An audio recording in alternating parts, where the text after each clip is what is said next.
পরে গুনাহ করার পরে একা একই মসজিদের মধ্যে তোমরা কেঁদেছো, রব্বানা যালামনা, বলেন রব্বানা যালামনা আনফুসানা ওয়া ইন লাম তাগফির লানা ওয়া তারহামনা লানাকুনান্না মিনাল খাসিরিন বলে বলে মসজিদে কেঁদেছো, আসরের নামাজ পড়ে কেঁদেছো, যোহরের নামাজ পড়ে কেঁদেছো, মাগরিবের পড়ে কেঁদেছো, এশার নামাজ পড়ে কেঁদেছো।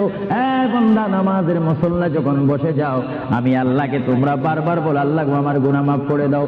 তারপরও আমি তোমাদের গুনাহ মাফ করে নেই। তারপরও তোমরা নিশি রাত্রে, মানুষ যখন ঘুমে যায়, তোমার বিবি যখন ঘুম যায়, তোমার ছেলে যখন ঘুম যায়, তুমি নিশি রাত্রে ঠান্ডা পানি দিয়ে ওযু বানিয়ে নামাজের মুসল্লায় বসে তুমি আবার যখন ডাক দাও, রব্বুল আলামিন, পৃথিবীর কোনো মানুষ আমার গুনাহ সম্পর্কে জানে না, তুমি আমার গুনাহ সম্পর্কে জানো। আমি এমন গুনাহ করেছি আমার বিবি জানে না, বিবি গুনাহ করেছে আমি জানি না। আল্লাহ তুমি সব কিছু জানো। হে আমার প্রভু, তুমি আমাকে মাফ